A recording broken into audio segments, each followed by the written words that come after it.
खुशाइंद बात यह है कि उन्होंने कोई अगेंस्ट वाली बात या खुद वाली बात मुझे क्यों निकाला वाली बात नहीं की। बात करते हैं शाहिद अफरीदी के ट्वीट पर। शाहीन, नसीम और बाबर को रेस्ट देने का फैसला किया गया है। शाहिद अफरीदी जो है इस फैसले को वो सपोर्ट करते हैं।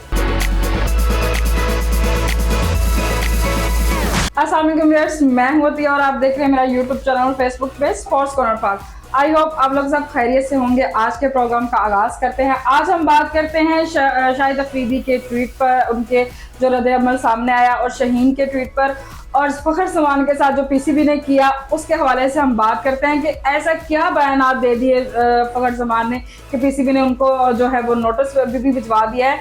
आप बताइएगा हमजा इन तीनों के बारे में। देखिए, शाहिद अफरीदी का रद्द अमल सामने आया है। शाहीन, नसीम और बाबर आजम को जो टीम से जो है वो अरेस्ट किया गया है, उसके मुतालिक उन्होंने कहा कि जी मैं इस फैसले को सपोर्ट करता हूँ और ये अच्छा डिसीजन है कि चैंपियन खिलाड़ियों को जो है वो रेस्ट दिया गया है। और ये है कि अगर इस तरह से रेस्ट की पॉलिसी अपनाई जाएगी तो फिर जो है ये खिलाड़ी लॉन्ग टर्म के लिए परफॉर्म कर सकेंगे और बहुत ज़्यादा लंबे अरसे तक जो है वो पाकिस्तान को सर्व कर सकेंगे। तो अब ये जो उनका बयान है, इसका बयान का मतलब ये है कि वो इस फैसले को सपोर्ट करते हैं जो शाहीन, नसीम और बाबर को रेस्ट देने का फैसला किया गया है। शाहिद अफरीदी जो है इस फैसले को वो सपोर्ट करते हैं और उनका जो है वो एक कमेंट भी आ गया कि किस तरह से वो इस फैसले को देखते हैं। दूसरा ये है कि जो आपने बात की शाहीन अफरीदी की, शाहीन अफरीदी ने जी एक ट्वीट किया है पाकिस्तान क्रिकेट टीम के मुतालिक, और ये है कि खुशाइंद बात यह है कि उन्होंने कोई अगेंस्ट वाली बात या खुद वाली बात मुझे क्यों निकाला वाली बात नहीं की। उन्होंने ये कहा कि जी बेस्ट विशेस है टीम के लिए और टीम जो है बहुत ज़्यादा स्ट्रॉन्गर तरीके से कम बैक करेगी और मेरी जो है बेस्ट विशेस टीम के साथ है। और वो चेयरिंग कर रहे थे पूरी टीम को, और मैं समझता हूँ कि ये बहुत अच्छा साइन है कि एक खिलाड़ी को जब रेस्ट दिया गया है, उसको बिठाया गया है, तो उसने एक अच्छे तासुरात रिकॉर्ड कराया, उसने अच्छे हाँ, और टीम के लिए बेस्ट विशेस अपने जो साथी खिलाड़ी हैं उसके लिए जो है उन्हें अच्छी विशेस का इजहार किया। तो मैं समझता हूँ कि ये पॉजिटिव साइन है और खुशाइंद बात है, बजाय कि वो मुझे क्यों निकाला, उन्होंने जो है बहुत अच्छा बयान दे दिया जी। और तीसरा ये है कि फखर जमान के मुतालिक जो है ये है कि फखर जमान ने एक ट्वीट किया था, इंग्लिश में जो किया था, उन्होंने कहा था कि ये मेरे लिए बड़ा कंसर्निंग है कि जी बाबर आजम को आप साइड लाइन कर रहे हैं और ये टीम के लिए जो है वो एक अच्छा मैसेज नहीं जाएगा। इस तरह की बातें उन्होंने की थी और बाबर आजम के हक में वो खुल के सामने आए थे। और पाकिस्तान की तारीख में ऐसा बहुत कम होता रहा है कि जी कोई खेलने वाला खिलाड़ी जो है वाइट बॉल का हो या वो रेड बॉल का हो, वो टीम में खेल भी रहा हो और वो ट्वीट भी कर रहा हो, अगेंस्ट कर रहा हो, पीसीबी के अगेंस्ट कर रहा हो।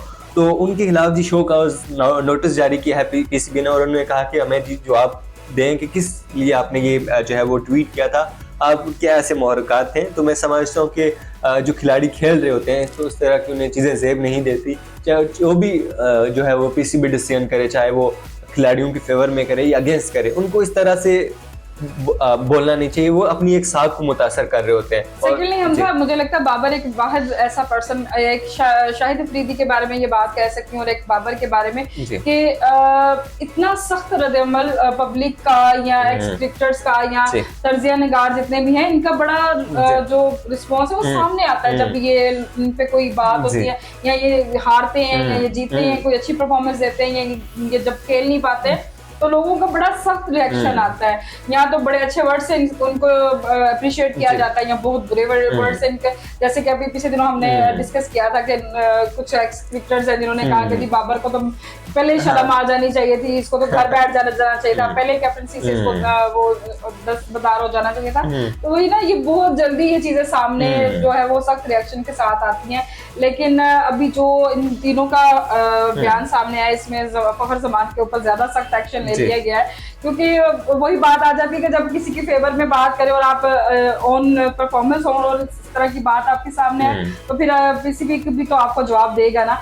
सेकेंडली हम जो इंग्लैंड की तरफ ट्वीट किया गया कि जी जो कि शायद मुझे तो पाकिस्तान के लिए एक टॉन्ट लगता था, उसके बारे में भी डिस्कस करते हैं कि उन्होंने कहा कि जी लेट्स प्ले 6 डे जो मैच का स्टार्ट हुआ, फिर उन्होंने बाद में ये डिलीट भी कर दिया। उस बारे में आपका क्या राय है? देखिए, चूंकि मैच जो है उसी पिच पे खेला जा रहा है जो पहले टेस्ट मैच में थी, तो ये है कि उन्होंने एक तंजिया ट्वीट किया है पाकिस्तान क्रिकेट बोर्ड पे, और मुझे बहुत हंसी आई, और फिर उन्होंने चैन भी किया बता के कि यार हम इस चीज को बड़े अच्छे से देख रहे हैं ना। तो वो कहते हैं कि गेटिंग रेडी फॉर डे 6, और फिर उसको डे 6 को करके डे 1 किया है ना।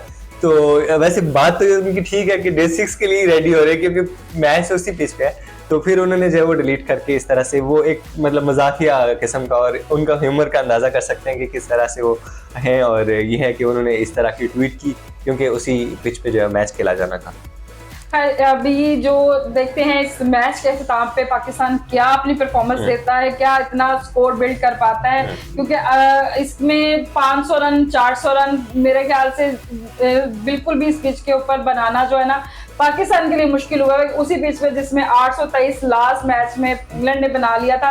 अब देखते हैं सेकंड मैच में क्या होता है। इसी के साथ आज के प्रोग्राम का हम यहीं पे इख्तिताम करते हैं। हमारे चैनल को सब्सक्राइब कीजिएगा, लाइक कीजिएगा और शेयर कीजिएगा। अल्लाह हाफिज। फीडबैक जरूर रिकॉर्ड कराइएगा। अल्लाह हाफिज। अल्लाह हाफिज।